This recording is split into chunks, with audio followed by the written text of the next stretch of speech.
আসসালামু আলাইকুম। আজকে আপনাদের সাথে আমরা আমসত্ত্ব বানাবো সেটা শেয়ার করব।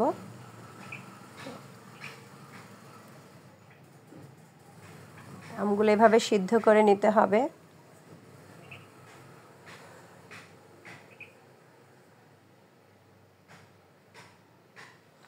তারপরে আঁটি থেকে আমগুলো আলাদা করে নিয়ে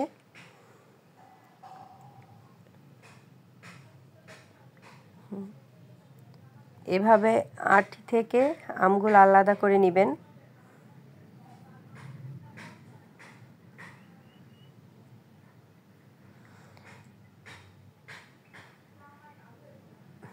আরও ভালোভাবে মিহি হওয়ার জন্য আম ব্লেন্ডার করে নিতে হবে, কারণ যত ভালোভাবে মিহি হবে আমসত্ত্বটা তত ভালো হবে।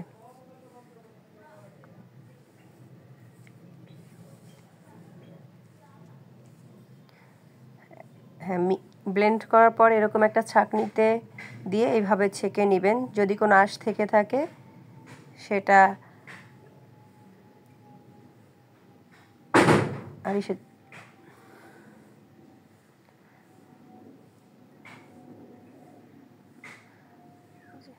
একদম মিহি হয়ে গেছে।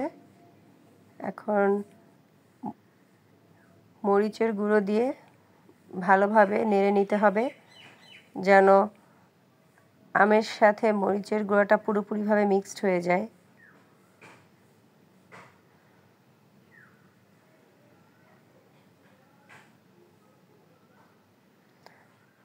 পরিমাণ মতো চিনি, লবণ,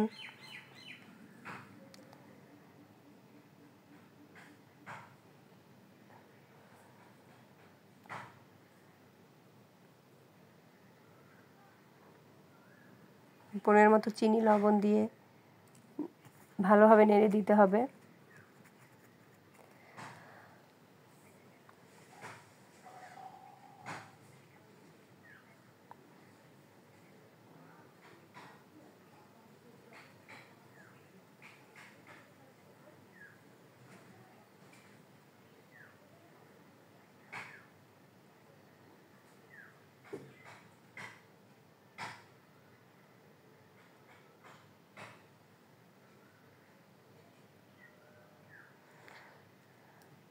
শুকনা মরিচ তেলে ভেজে তারপর সেটাকে গুঁড়ো করে দিতে হবে।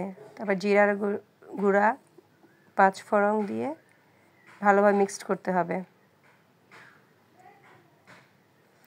এরকম একটা স্টিলের পাত্রে সরিষার তেল দিয়ে পাত্রটাকে তেল দিয়ে মেখে নিতে হবে, যেন আম শুকানোর পরে তুলতে সুবিধা হয়।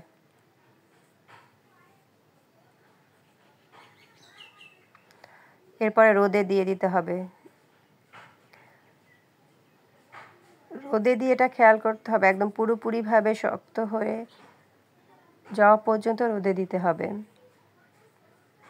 আমাদের 3 দিন সময় লেগেছে। এই যে আজকে এখন কেটে কেটে নিব। দেখুন কত সুন্দরভাবে হয়ে গেছে আমসত্ত্ব।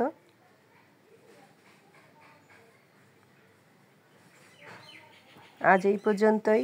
সবাই ভালো থাকবেন।